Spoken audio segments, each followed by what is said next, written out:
Hello everyone, welcome to my channel. আজ হচ্ছে আমার প্রেগনেন্সি 7th মান্থ 19 ডেজ।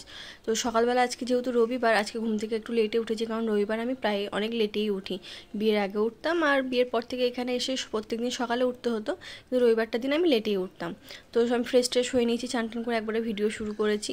তারপরে এদিকে ও বাজার গেছিলো, সকাল সকাল ঘুম থেকে উঠে ও বাজার চলে গেছিলো আমার জন্য ফল আনতে, আর আমি পেটাই পরোটা খাবো বলছিল, সেটা আনতে চলে গেছিলো। এদিকে দেখো 1 ডজন কলা নিয়ে চলে এসছে, লেবু এনেছে, পেয়ারা এনেছে, আর আমি যেটা সবথেকে খেতে ভালোবাসি অমৃতি। ওকে বলছিলাম অনেকদিন থেকে তুমি আমার জন্য অমৃতি এনে দিও, অমৃতি এনে দিও, সেই জন্য অমৃতিটা এনে দিয়েছে 2টো। এটা না অনেকটা জিলাপির মতো খেতে, কিন্তু খেতে খুব ভালো, তাই আমি একটু খেয়ে নিয়েছিলাম আর একটু ওকে খাইয়ে দিয়েছিলাম অমৃতিটা। তারপর সেরকম আমাদের এখানে লাইন ছিল না, সেজন্য কোনো আর ভিডিও নেওয়া হয়নি। আর রবিবারটা দিন না প্রচণ্ড গরম ছিল, আর দিদাকে দেখতে আসবে মানে মাসিরা আসার কথা ছিল, সেজন্য অনেক চাপও ছিল, আমার কোনো ভিডিও করা হয়নি, প্রচণ্ড গরম ছিল। তাই একদম ডাইরেক্ট বিকালে চলে গেছিলাম, আর বিকালে গিয়ে ছাদে দেখি ওয়েদারটা খুব সুন্দর, দারুণ হাওয়া দিচ্ছে, আর সূর্যটা দেখো কি সুন্দর। আমার ফোনে অতটা বোঝা যাচ্ছে না, কিন্তু সূর্যটা না দেখতে খুব সুন্দর লাগছিল, মানে একদম ডিমের কুসুমের মতো সূর্যটা হয়েছিল।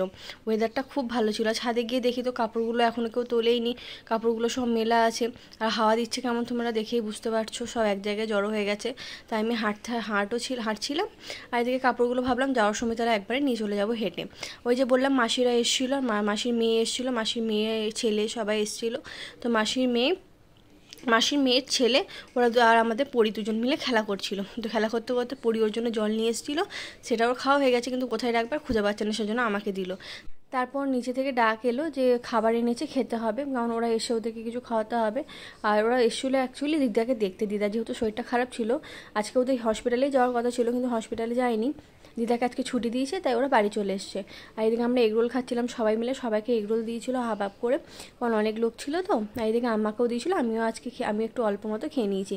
আর সত্যি কথা বলতে অর্ধেক মানে এগরোল খেয়ে আমার পেট ভরেনি। এখন তো ভরেই না, আগে আমি গোটা এগরোল খেতে পারতাম না, কিন্তু এখন অর্ধেক এগরোল খেয়েও আমার পেট ভরছে না, কারণ প্রেগনেন্সির সময় না প্রচণ্ড খিদে পাই। আজকে দিনটা এইভাবেই কাটলো। যদি ভিডিওটা ভালো লেগে থাকে একটা লাইক অ্যান্ড সাবস্ক্রাইব। চলো আজকের মতো টাটা।